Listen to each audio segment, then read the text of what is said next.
ازيكم عاملين ايه؟ يا رب تكونوا بخير. النهارده هناخد Begrüßung und Verabschiedung. Begrüßung اللي هي التحيات، المفرد منها Begrüßung. طبعا الجي مش بنتك عليها، يعني اي مقطع اخره ONG اللي هي UNG مش هنتك على الجي، مش هنطق الجي، فتبقى Begrüßung. Begrüßung.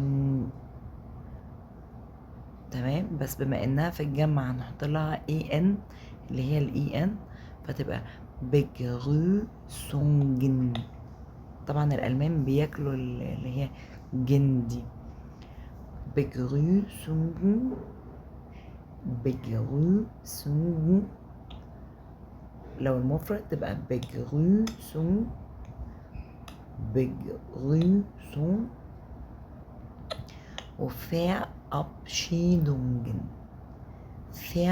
مبنطقش الار لو قبلها فوكال يعني اي حرف متحرك قبل الار، تمام، مش بننطقها مادام هي مقطع لوحدها، يعني مادام هتنتهي في المقطع.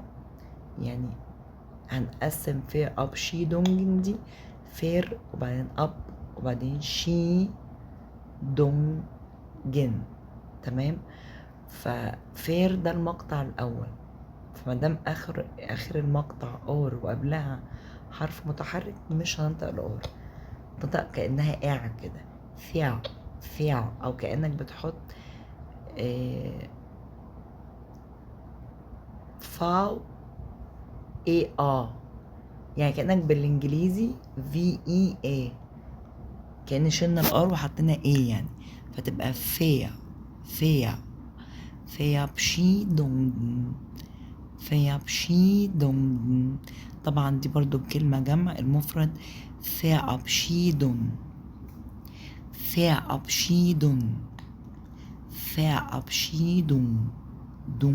دون ما بقولش دونج Verabschiedung. الجمع Verabschiedungen.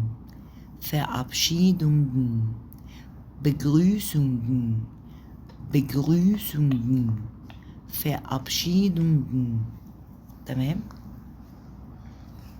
النهارده هناخد التحيات والوداع اللي هي الحاجات اللي هنقولها لما بنسلم على بعض، والفيرابشيدونج اللي هو الحاجات اللي بنقولها لما بنودع بعض.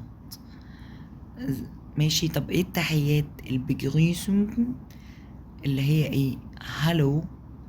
هالو مش هالو، لا ها عشان هالو. وفي سيرفوس دي كلمة بتيجي بالاتنين، سواء عايز تقولها لحد ازيك او سلام، يعني سيرفوس. طبعا ما بنقولش سيرفوس، لا سيرفوس بمعنى هالو وبمعنى باي تمام. فيبقى هالو وسيرفوس. في حاجة تانية اسمها جروس جوت.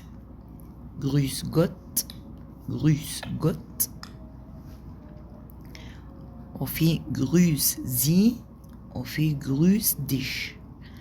جروس زي اللي هي زي اللي هي بتاعت حضرتك او حضراتكم، دي في الفورمال، في الحاجة الرسمية، يعني لما اتكلم حد بطريقة رسمية. موضوع زي دي مش زي احترام، لا دي بصيغة رسمية. بمعنى ايه؟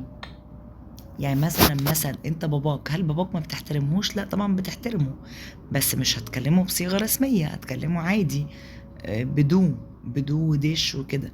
مش هتقول له زي، مش هتقول له حضرتك، مش هتقول له يعني بصيغة يعني مش بصيغة رسمية. لكن مثلا مجرم في البوليس، ما هو ده مجرم، هل هتحترمه؟ لا، هو مش موضوع بقى تحترمه، هو موضوع ان المجرم في البوليس في التحقيق بيتكلم بصيغة رسمية.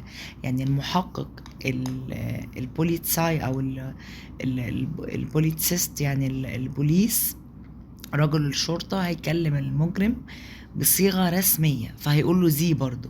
هل معنى كده ان هو بيحترمه؟ لا، مش موضوع احترام خالص. هي زي دي، فكرة زي دي، الزي جغوص اللي هي اول حرف منها جغوص، اول حرف كبير، الاس كبيرة، دي معناها بصيغة رسمية. تمام، عرفنا ايه الفرق. يبقى زي ودو الفرق بينهم رسمي او غير رسمي، ملوش علاقة بالاحترام خالص. فجروس زي دي بتاعت الفورمال، بتاعت الطريقة الرسمية. في جروس ديش، جروس ديش، ديش دي اللي تسيها او السي اتش، يعني بنطلع فيها هوا كده زي ديش. على فكرة في ناس بتقولها مش عارفة ليه. يبقى عندي في التحيات البجريسونج، البجريسونج، يبقى البجريسونج عندي هالو، جرويس جوت، جرويس زي، وجرويس ديش، ديش. تمام. طيب وعندي قلنا سيرفوس، طبعا سيرفوس وهالو دي طريقة غير رسمية يعني.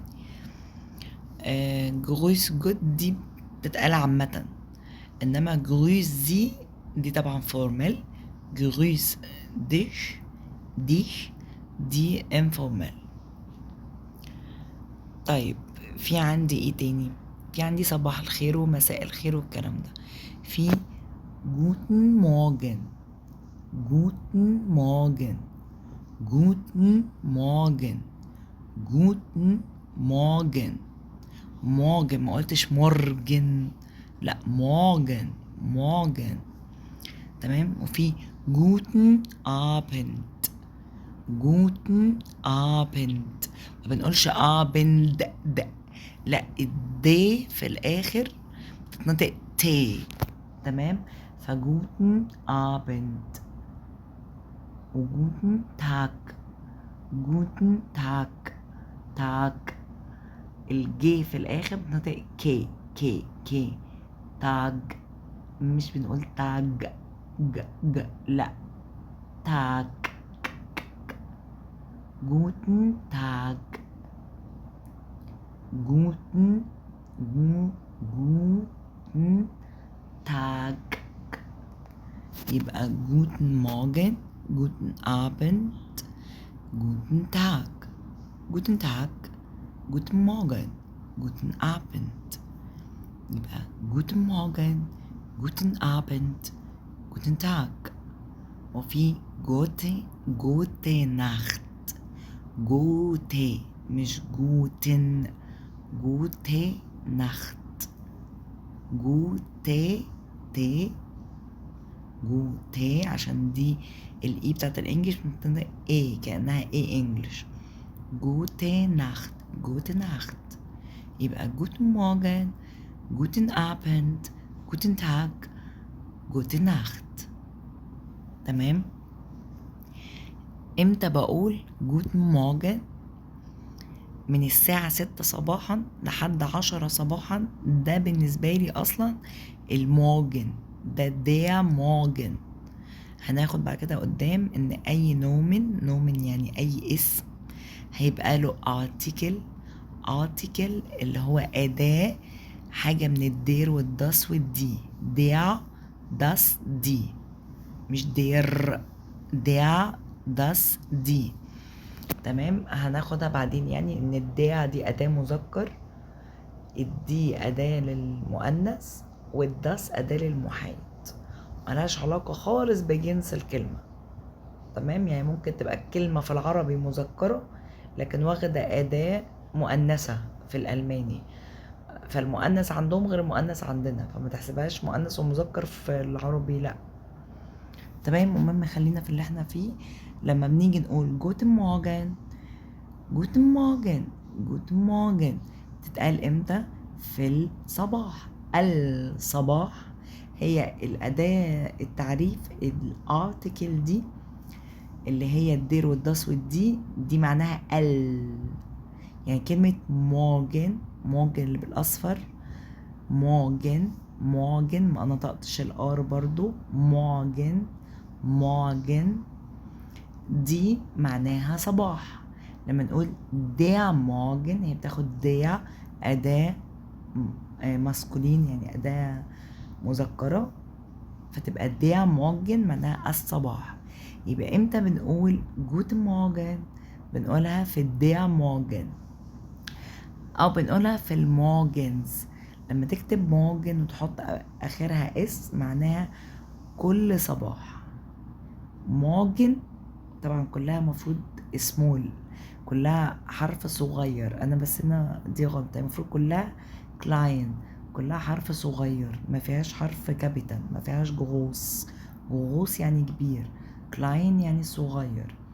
المهم مورجنز وآخرها اس، يعني كلمة مورجن صباح آخرها اس تبقى مورجنز. مورجنز دي معناها كل صباح، وهكذا آبنت يعني مساء، إنما آبنز يعني كل مساء. تمام. يبقى جوت مورجن بتتقال في الدير مورجن أو في المورجنز، وبتبقى من الساعة 6 لحد الساعة 10. 6 Uhr bis 10 Uhr. تمام، من 6 لحد بس دي معناها لحتى يعني حتى الساعة كذا. و اللي هي OHR اللي هي UHR بالانجليزي، معناها اللي هو بنحطها بعد الساعة يعني. تمام. طيب يبقى جوت مورجن بتتقال من الساعة 6 للساعة 10. بتتقال امتى؟ wann sagen wir guten Morgen؟ امتى نقول wann sagen wir guten Morgen؟ امتى نقول guten Morgen؟ بنقولها من 6 ل10 صباحا في der Morgen، في المورجنز. طيب انما guten Tag، guten Tag، guten Tag، guten Tag، مش تاج لا تاج. guten Tag بتتقال امتى؟ من الساعة 10 الصبح بقى لحد الساعة 6 مساء. احنا هنفضل بقى من 10 الصبح هنروح بقى من 10 ل6 دي صباحا مساء، هنفضل نلف بقى. احنا خدنا من 6 الصبح ل10 الصبح. طب من 10 الصبح ل6 المغرب ل6 مساء بنقول جوتن تاج، اللي هي زي مساء الخير كده. تمام، اللي هو نهارك سعيد او يعني مساء الخير. طيب الجوتن تاج عندي بيتقسم 3 فترات، في فترة الظهر وفي قبل الظهر وبعد الظهر. تمام. طب الفترة اللي هي الظهر دي اسمها ايه؟ ميتاكس. ميتاج، der ميتاج او ميتاكس. تمام، هنا مكتوبة صح اهي، ميتاكس اللي في النص كلها حروف صغيرة. ميتاكس اللي هو الظهر، der ميتاج. ميت دي اللي هي معنى منتصف، يعني منتصف اليوم. تاك تاك تاك مش تاج لا تاك. تاك اللي هو اليوم بمعنى اليوم، der تاك اللي هو اليوم. مت اللي هو بتيجي بمعنى منتصف زي متل كده. متاك يعني der متاك اللي هو ايه؟ الظهر، منتصف اليوم اللي هو الظهر يعني. طيب ميتاكس اللي هو كل ظهر، يعني كل ظهر. طيب في بقى قبل الظهر، كلمة قبل معناها فوق، فوميتاكس يعني قبل الظهر، يبقى فوميتاك. وفي نخ يعني بعد، نخميتاكس يعني بعد. يبقى كلمة فوا وفوا ما بنقولش فور، لا فوا منطقش الار. ار لو قبلها الاغ، يعني لو قبلها فوكال. فوكال يعني حرف متحرك. حرف متحرك اللي هم حروف الايو، اي او يو بالانجليزي يعني. تمام، ما بنطقش الارف، تبقى فوميتاك. احنا قلنا ميتاك يعني الظهر، فوا يبقى قبل الظهر، فوميتاك. لكن نخ يعني بعد، يبقى نخميتاك. نخميتاك اللي هو بعد الظهر. يبقى ده فوميتاك اللي هو من 10 ل 12 ده بيقول عليه قبل الظهر. 12 دي اللي هي 12 الظهر، تمام. من 12 للساعة 2 ده يعتبر الظهر، تمام. من 12 للساعة 2 معناها الظهر، اللي هو من 12 ل 14، تمام. هو طبعا النظام الألماني بنظام 24. طيب من 14 ل 18 اللي هو من الساعة كام بقى؟ من الساعة 2 للساعة 6، تمام. ده النخمتاج اللي هو بعد الظهر. يبقى امتى بقول الجوتن تاج؟ الجوتن تاج بقولها في الفوميتاج، في الدير فوميتاج، وفي الدير ميتاج، وفي الدير نخمتاج، تمام. يبقى امتى بقول الجوتن تاج؟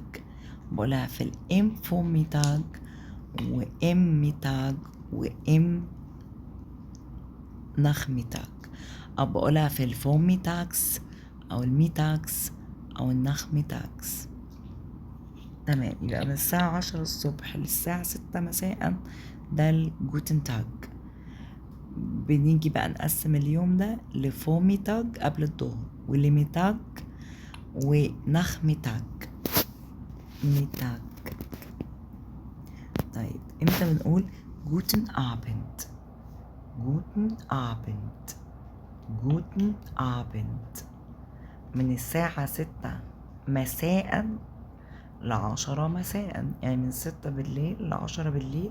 خلاص دخلنا بقى، بقت الشمس غربت من بعد المغرب بقى، فبقينا بالليل، فبقينا جوتن ابند.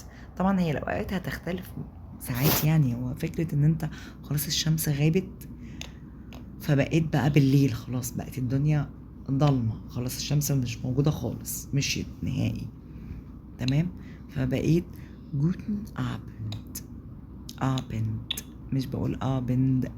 يبقى جوتن ابند اللي هو من الساعة 6 لحد 10، ده بنقول عليه ايه؟ الابند، دير ابند. يبقى احنا خدنا دير موجن، دير موجن اللي هو الصبح،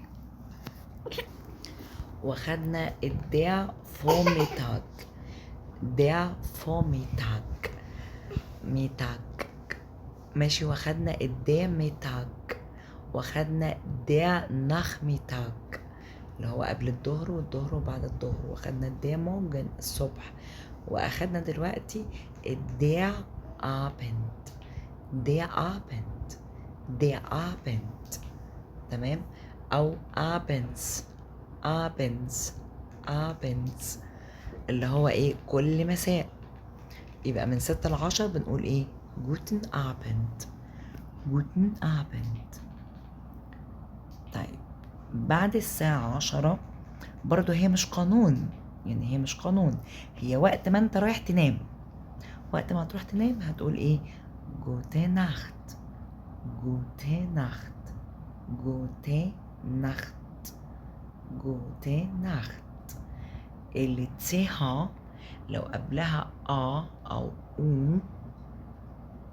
تمام، او او اللي هي الاو بتاعت الانجليش، واليو والاي، او او بنتنطق خ، زي النخت، تمام، زي بوخ كتاب، ب او سي هات بوخ اللي هي بي يو سي اتش،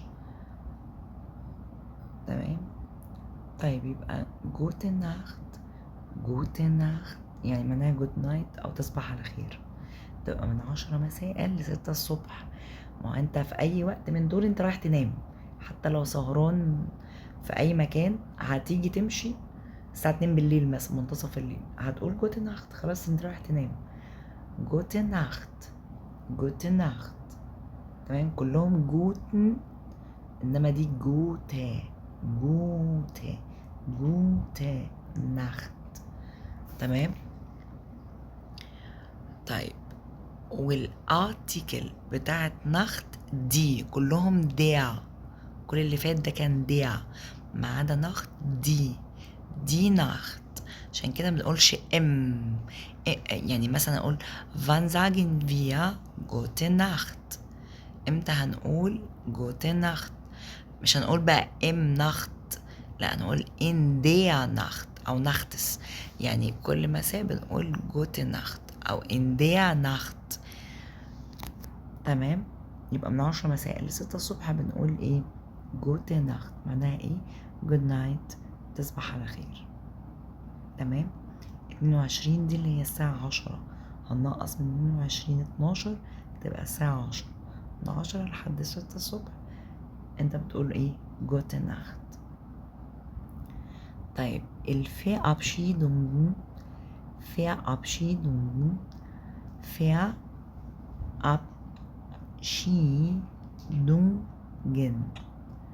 تمام. الاي اي او الاي اي تنطق اي. فيرابشيدونgen، ما قلناش فيرابشيدونgen، لا اب ابشيدونgen. يبقى فيرابشيدونgen دي كلمة جمع، احنا قلنا لو مفرد هنشيل الاي ان اللي في الاخر، هتبقى فيرابشيدونgen، ومش هنقول الجي، مش هنتك على الجي مادام هي اخر حاجة مش بنتك عليها. فيرابشيدونgen، فيرابشيدونgen، دون. انما عشان احنا في الجمع فوصلنا الجي فهننطقها الجي يعني، فتبقى فيرابشيدونgen. طيب بنقول ايه بقى في الوداع لما بنيجي خلاص بقى ماشيين من حد؟ في سلام اللي خدناه ده كله لما بتقابل حد، ده السلام. طب لما تيجي ماشي بقى هتقوله تشوز. تشوز دي مش فورمال يعني كده يعني. تشوز مع السلامة. في سيرفوس، احنا قلنا سيرفوس، سيرفوس دي بتنفع في هلو وباي، يبقى تشوز تشوز تشوز، او سيرفوس، او auf Wiedersehen، auf Wiedersehen. هي فيدا بتيجي بمعنى مرة تانية، والزين اللي هو فعل هتاخدوه بعدين بمعنى يرى، اللي هو زي أشوفك مرة تانية يعني. فأوف Wiedersehen. مهم قوي إن Wiedersehen أول حرف منها كابيتال جغوص يعني كبير. تمام. عشان هي هنا جاية ايه؟ نومي يعني. auf Wiedersehen. طيب لو انت بقى بتقول لحد مع السلامة بس في التليفون هتقوله auf Wiederhören، auf Wiederhören، auf Wiederhören. يبقى auf Wiedersehen و auf Wiederhören. انا هنا بقول فيدا دا، ما بقولتش فيدر، قلت فيدا دا، ما بنضاش برضو الاغ. auf Wiederhören، auf Wiedersehen، servus، tschüss. وفي عندي bis bald. bis bald يعني أراك قريبا. في bis bald اللي هو لحد ما أشوفك تاني يعني، لحد ما أشوفك قريب. bald بمعنى قريب، وبس اللي هي لحتى أو لحد، يبقى bis bald أراك قريبا. في bis später، später معنى برضو ما نطقش الإغ، später später. bis später معناها أراك لاحقا، später يعني لاحقا أو متأخرا، بعدين يعني أشوفك برضو بعدين. bis später، bis bald، bald مش bald لا bald عشان الدي في الآخر نطقها تي.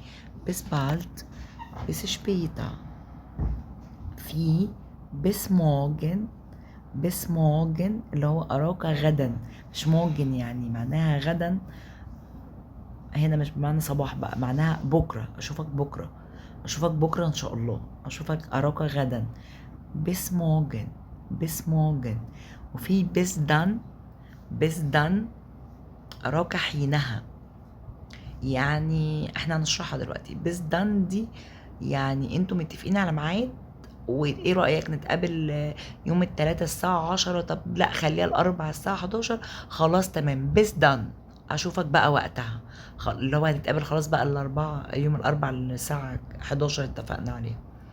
تمام. طب لو عايز تقول أشوفك بالليل، انت قلت bis morgen أشوفك بكرة، ينفع أقول bis abend؟ لا، هتقول bis heute Abend. bis heute Abend. وابنت هنا جاية نومن، فأول حرف فيها كابيتال كبير جروس، مش زي بسموجن كلها ايه زي كأنها جاية ظرف. بسموجن موجن هنا كأنها ظرف أو كان مش نومن. أي نومن، نومن يعني اسم، أي نومن NOMEN، أي نومن أي اسم أوله كابيتال في الألماني، أوله جروس، أول حرف فيه كبير، كبير مش صغير. يبقى bis heute Abend. bis heute Abend. bis heute Abend. bis heute Abend. heute. heute عشان ايه ت ايه. هوي ليه قلنا اوي؟ ال اي او او الاي يو بالانجليزي اي يو او الاي او في الالماني بتنطق اوي. اوي هوي هوي.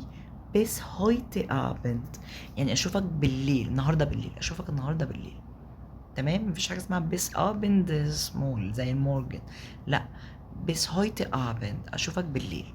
يبقى في bis bald، bis später، bis heute Abend، bis morgen اشوفك بكره. تمام. طيب bis dann. bis dann اللي احنا قلنا عليها اراك حينها، بتستخدم عندما يكون هناك موعد او وقت محدد معروف بينكم، زي ما قلت لك انتم متفقين على ميعاد الاسبوع الجاي الساعه كذا يوم كذا، فتخلصوا كلامكم وتقولوا bis dann اشوفك بقى وقتها ان شاء الله. الخلاصه بتاع ده كله سيرفوس اللي تحت دي احنا قلنا بتيجي بمعنى هلو وباي. يعني انت ممكن تقابل حد تقول له سيرفوس، ولما تمشي تقول له سيرفوس ازيك ومع السلامه، بس طبعا دي انفورمال، طريقه مش رسميه. تمام. اخدنا هلو، سيرفوس، جروس جوت، جروس ديش، جروس زي، guten Morgen, guten Tag, guten Abend, gute Nacht, gute Nacht, tschüss, servus, auf Wiedersehen, auf Wiederhören, bis bald, bis später, bis morgen, bis heute Abend, bis dann. نقول لهم تاني. Hallo, servus, grüß Gott, grüß dich, grüß Sie, guten Morgen, guten Tag, guten Tag, guten Abend, guten Abend, gute Nacht, gute Nacht, tschüss, tschüss, tschüss, servus, servus, auf Wiedersehen, auf Wiedersehen, auf Wiederhören, auf Wiederhören. Bis bald, bis bald, bis später, bis später, bis morgen, bis morgen, bis heute Abend, bis heute Abend, bis dann, bis dann. ليه قلنا auf Wiederhören؟ عشان الار جت ما بين 2 حرفين متحركين في النطق عادي، ار او اغ. auf Wiederhören، او auf Wiederhören، auf Wiederhören. القول عليها قمنا نطق بمياعة كده شوية. hören، هو مش hören، لا hören، hören، hören، auf Wiederhören. تمام. بس كده ونكون أخدنا كده التحيات والوداع في الألمانية. شكرا، نشوفكم في حلقة جاية إن شاء الله. تشوز، auf Wiedersehen.